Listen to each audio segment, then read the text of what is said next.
people rise to positions of power because they know how to play the game, and they know how to play the game of psychology. They know how to appear. They know how to play the optics. They know how to intimidate. They know how to say less than necessary. They know all the psychological little gambits. And that's why I wrote the 48 Laws of Power. It's kind of like, this is the game of life, the game of power. The rules are a little bit nebulous. But here's how you play. You play by mastering these little psychological bits. One of them is your reputation. I'm fascinated by reputation and credibility, especially given what I do now. But my previous life, I was a club promoter.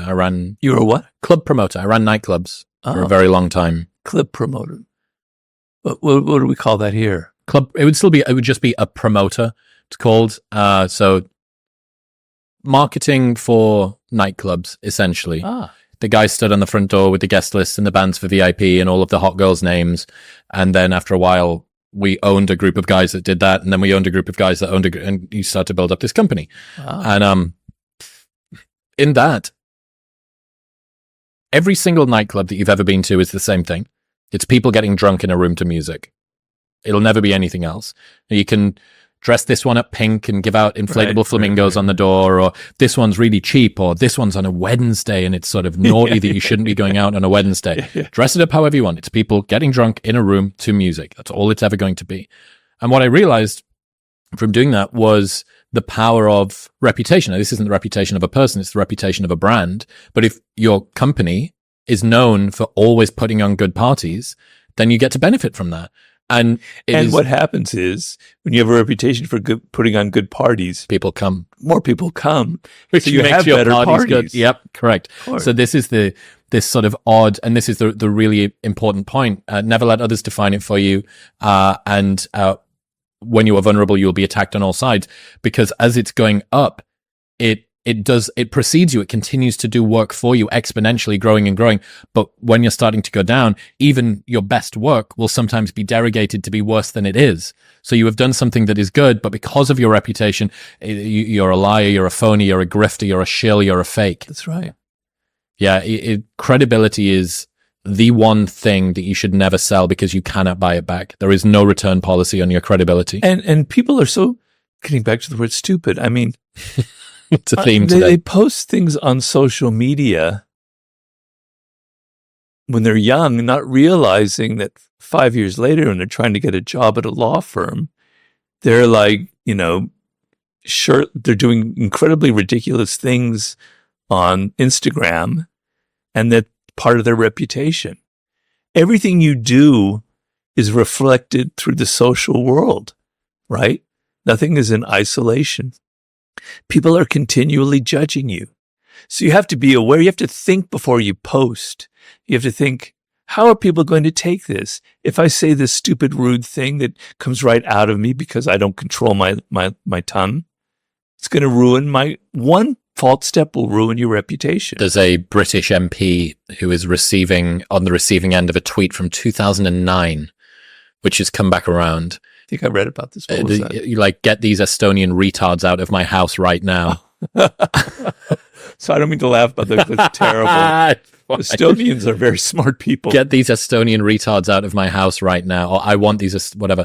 And she's had to do this groveling apology. Oh, God. But I mean, when did Twitter start? Probably 2008 or so. This is, it's early. Yeah. This is the equivalent of the Big Bang. This is the, whatever it is, microwave cosmic background of tweets. And, I just love that. I really think that the reputation point can't be overstated. And, I've got to see in this industry as well, both whether it's authors, podcasters, YouTube, there are some people who have traded reputation and credibility for money, or for short-term trades that didn't make sense and they've not ended up coming off in one form or another. They've tried to cash it in. Like, give me an example. Like going to Spotify and... no, not that. To not name names. No, not that. Interestingly, with Joe's move to Spotify, that was something that he got an awful lot of credibility for. And that's one of the interesting things.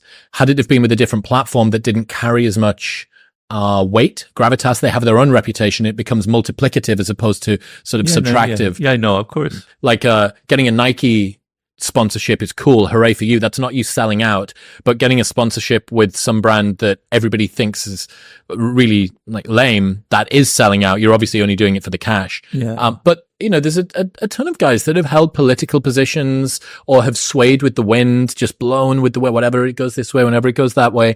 And the interesting thing is, even if they've made a ton of money from it, even if it's been advantageous in one domain, I actually think that if you gave them the opportunity, they would give all of it back and some to be able to regain their reputation. I think they would give anything they could to be back in the cool kids club. And there's no return policy on credibility. Well, the other thing about reputation and credibility is it has to be consistent. So you have to it's like a brand. You're known for something. You're known for being strong. You're known for being self-confident. You're known for being Machiavellian or whatever it is. Funny or lighthearted or, yeah. And there's a certain kind of, shape to it. And if you're like all over the map and you're going over here, your reputation is about that, it's about this, it looks weak. It makes it look like, because we want to feel like people judge on appearances. They don't judge on the reality of who you are. They don't know who I am or who you are. They judge on what they see and how we appear. And if those appearances, they want to have something consistent that they can grab onto. They want to say something simple. That guy is funny and that's who he is. This guy is that. They want a very simple formula. And if you can't be consistent, if you're all over the place, if you're changing your ideas, you're conservative, then you're liberal, blah, blah, and you're trying to tack with each wind to get power, yeah, you'll get some power that way, but it'll make you look weaselly. Mm-hmm. It'll make you look distrustful, and people won't like that, and your reputation will be one of somebody who has no soul, who has no core. So reputation also has to have a consistency, a core to it, a soul that binds it all together. Especially if it seems like it's being done for a contrived reason. I think people are fine with people changing their mind as long as show me you're working. Explain to me how you got from that position to this one. Don't do it beyond the sort of tolerance level that we all have of this is a little bit too much. Right. I've updated. I used to be pro this. Now I'm anti that. Yeah. I really do think an awful lot about the value of reputation. And in another way, it's very, never let anybody else define it for you. Allowing that sort of vacuum to seep in loses you your power over your reputation, and it allows other people to derogate it. On the other hand, if you're a very Machiavellian person, poke holes in your enemy's reputation and you will destroy them. Bring up things that are inconsistent with their reputation and you will have ruined, be like popping a balloon. It'll just go whoop, like that, And I talk about how in that chapter, how P.T. Barnum played that game to ruin other people's reputation and make people wonder, is he really like that? I guess not, because I just saw this fact that contradicts it. So I'm giving you some very evil Machiavellian advice out there if you have enemies. One of the meanest things, I'm not a mean person. I don't like being mean. Yeah, sure. It's true. But I spent 1,000 nights on the front door of nightclubs with drunk people. So you need a few defense mechanisms. And what you realize, especially when people have had alcohol, is that people fall into only a small number of buckets and behavior is usually pretty predictable.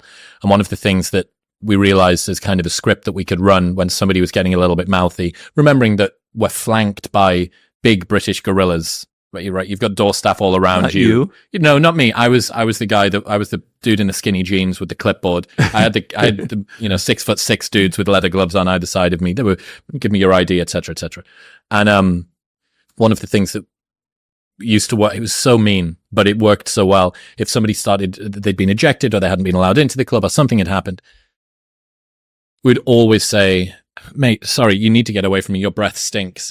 And it's completely unfalsifiable because unless someone's going to come over and smell it, they can't say, no, it doesn't. And it just immediately enters this person into this. You just watch the color drain from them. So yeah, oddly, breath, apparently halitosis is reputation as well. Or just body odor. Yep. That's yep. great. Any smell. It's so... I'm going to remember that. It's really good. It's your breath stinks. I need to can you give me a little bit of room? Oh, it's just used to pull people apart.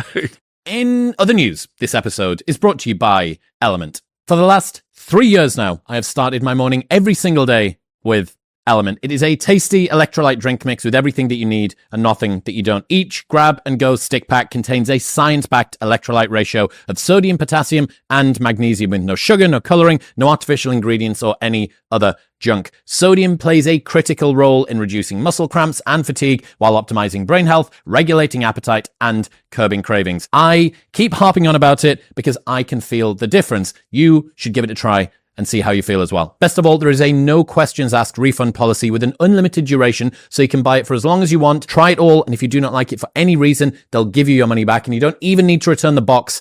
That's how confident they are that you'll love it. Right now, you can get a free sample pack of all 8 flavors with your first box by going to the link in the description below or heading to drinklmnt.com/modernwisdom. That's drinklmnt.com/modernwisdom. Always stick to what makes you weird, odd, strange, different. That's your source of power, which is similar to occupy your niche. Embrace your strangeness, identify what makes you different, fuse those things together, and become an anomaly. Yeah. Well, in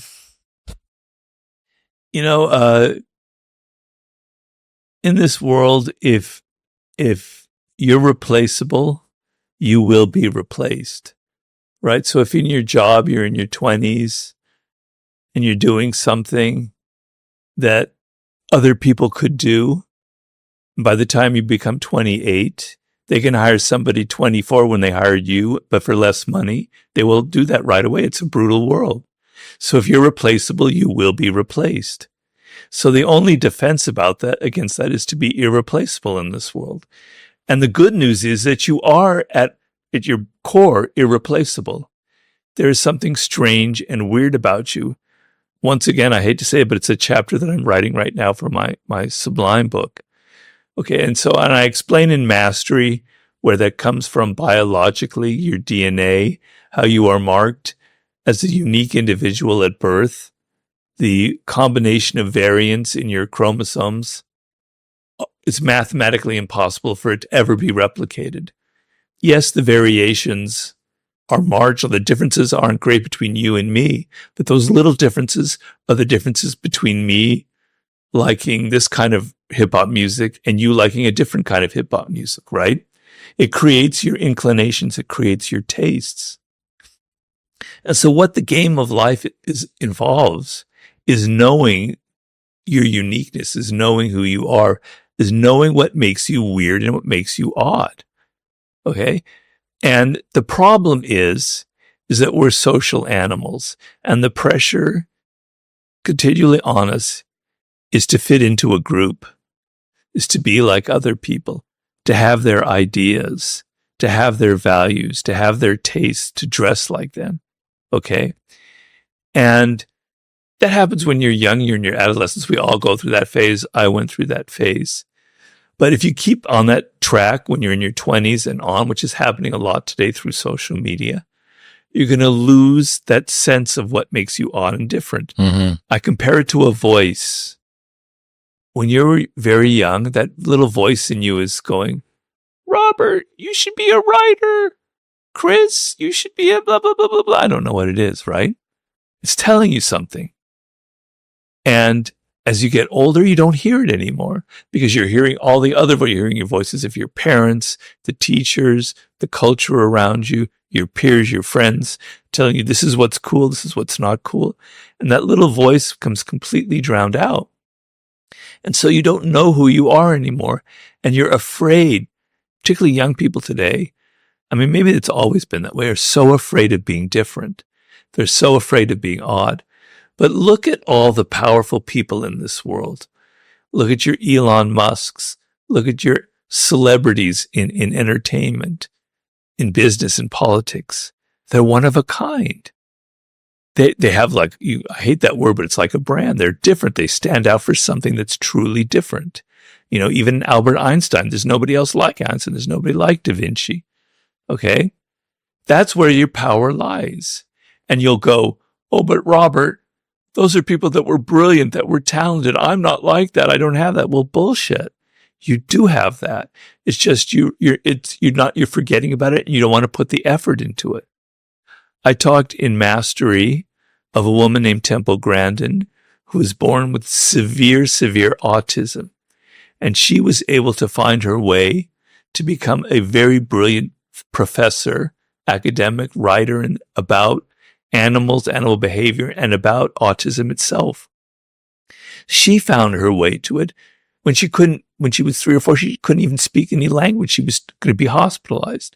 You have that potential. It's just you're not putting the effort into it. You are lazy. You want to fit into the group. You want to conform because it's easy.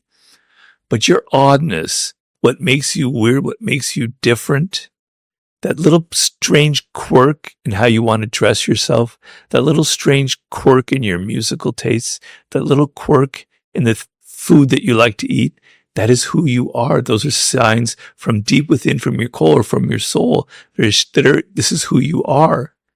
And if you lose that, not only are you not going to be successful in life, you will also lose yourself, and you will be unhappy, you'll be alienated from who you are. And you can get away with that when you're young because you're happy, you look good, you've got energy, things are going right. You get into your 30s and you're like everybody else, and you don't know who you are and you don't know what you like anymore, and you're just following the trends. You start to get depressed and you start going down this rabbit hole, and things can turn really ugly. So you need a bit of courage in life. You need to go, okay, I am weird. I am strange. Lean into it.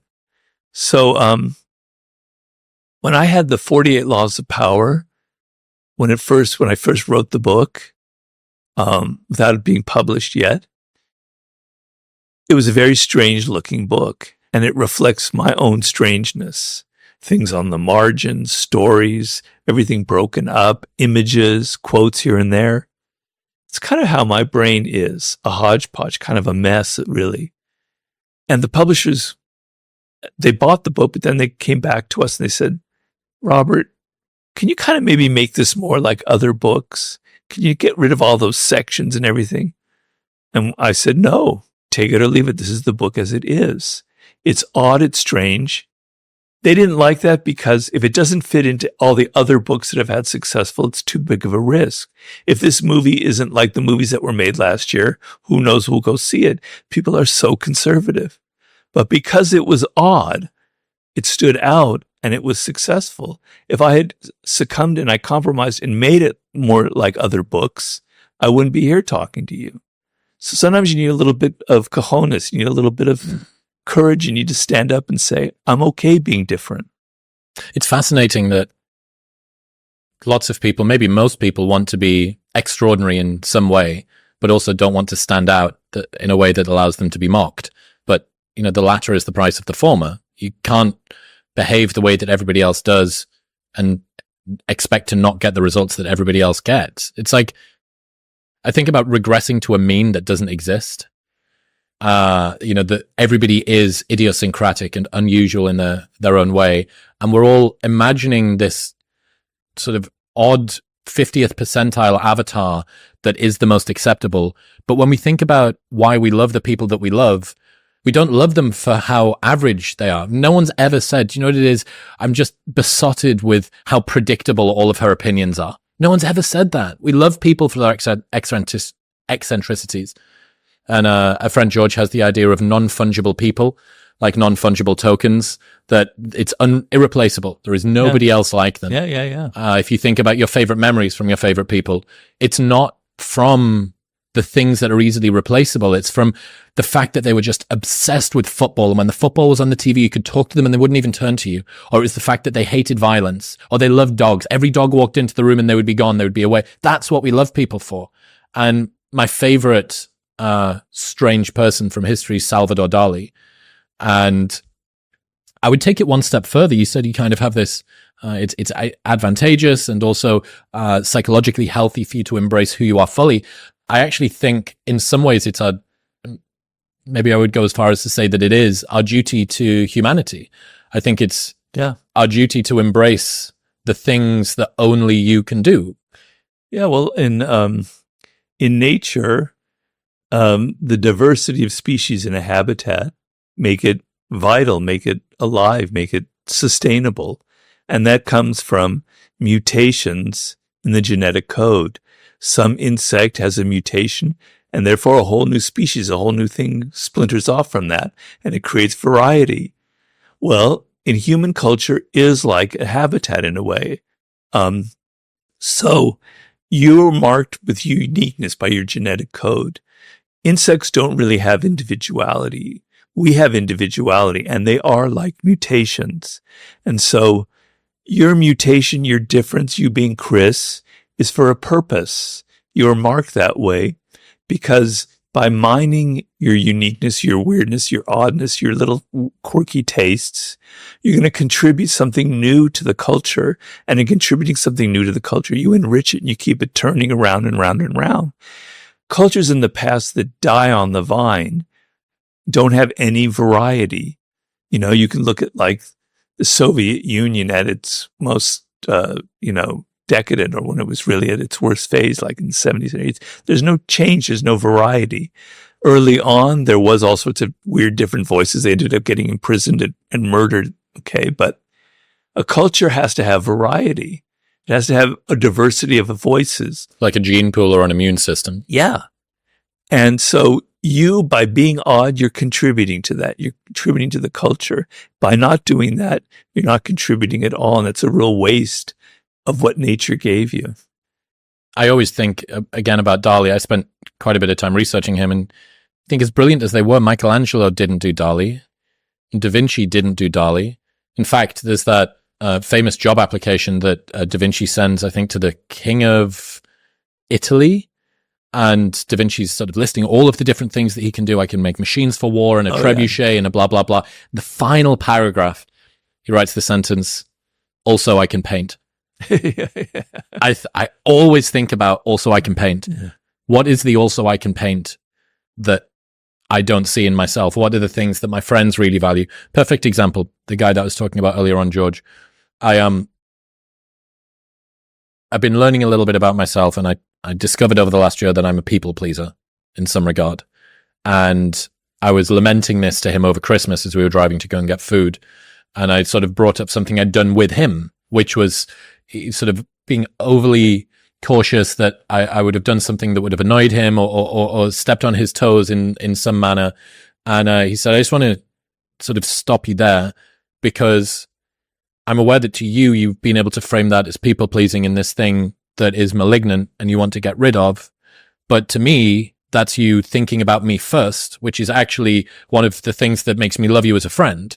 So be very careful sort of labeling areas, creating an unnecessary value judgment. And I think getting another perspective. And that really gave me pause. I just thought, yeah, I'm so agreeable with all of these things and I hate disappointing people. And I think that other people's emotional states are my responsibility and so on and so forth. And then I bring it up to a friend and he says, yeah, that's why I love you. Yeah. And, it was interesting. Yeah. I mean, it's good to have a little bit of control over something. So if in certain situations, sometimes it's good to be able to not be so pleasing, because I'm a people pleaser too. It's my nature, so I understand that. And sometimes you have the feeling that it's not coming from the right place. Correct. You're not choosing to, you're obligated to by your nature. And you're feeling a little bit of fear involved in it. Yep. Fear of displeasing, a fear of rejection, a fear of being different. And it probably goes back to childhood and to my parents. We probably have similar parental dynamics. But what's good about what you're saying is, and I completely agree, and I wrote about this, I think, in Human Nature, is that you have this quality. You can't really control it. It's who you are. You know, it's either genetic or it comes from those first couple of years with your mother or father. So make it work for you.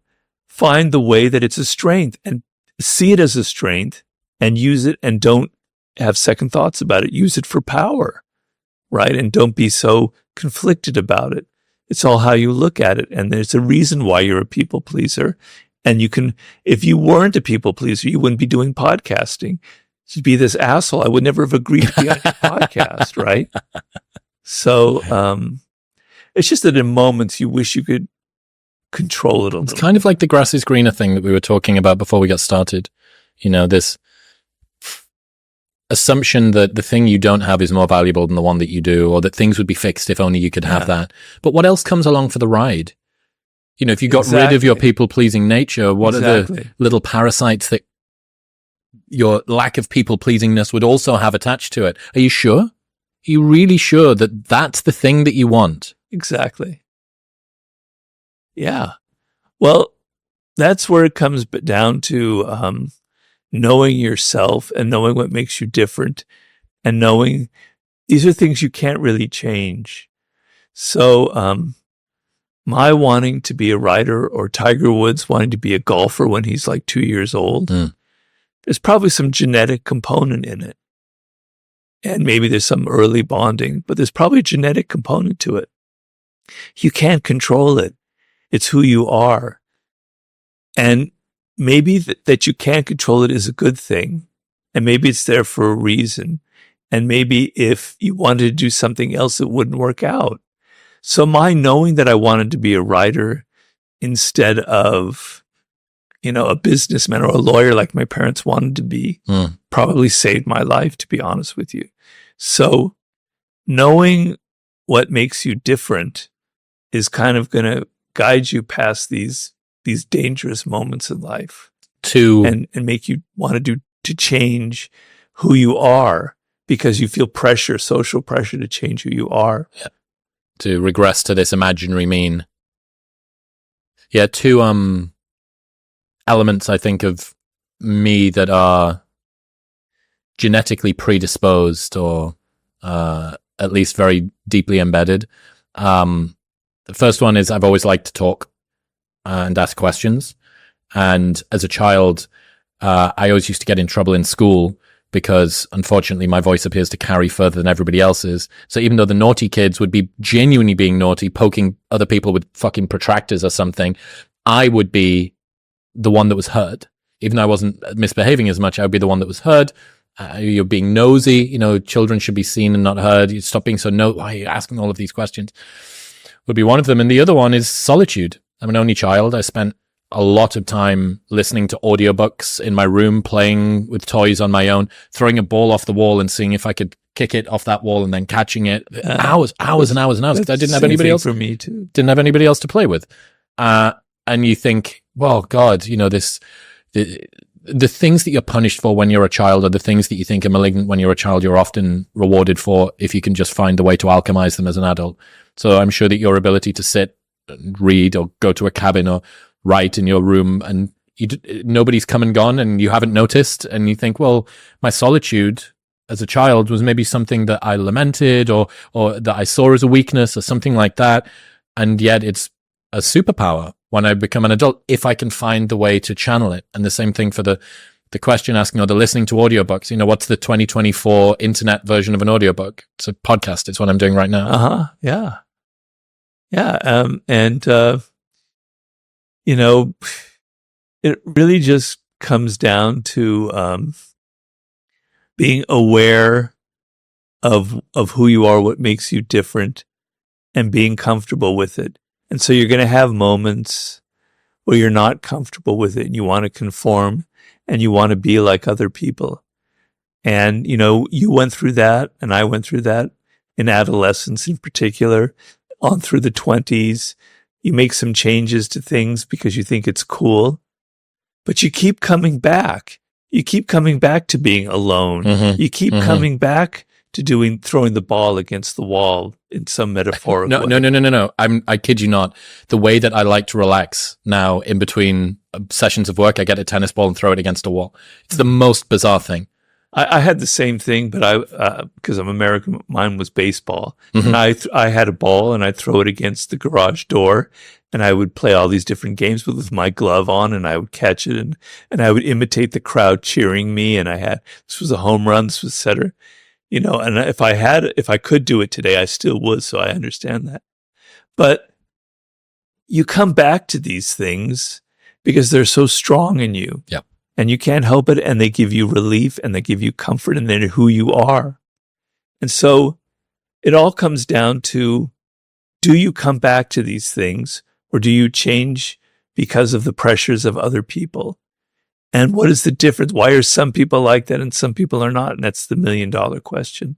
I think it's swimming upstream or swimming downstream is working against or working with your nature. Yeah. And trying to find a way to make it work for you as opposed to trying to change it so that you can find a way to make it work. Yeah. Makes a lot of sense. Sean Puri, who does My First Million, very, very smart guy. I remember one of the first conversations I ever had with him on Zoom. He had a sort of small leather black basketball in his hand, and we were just talking, and he was a little bit further back in his desk, and he was tossing it like this and rolling it along the desk, and sort of you throw it in the air. Like, what? So it wasn't like we were writing anything. It was a casual conversation between friends.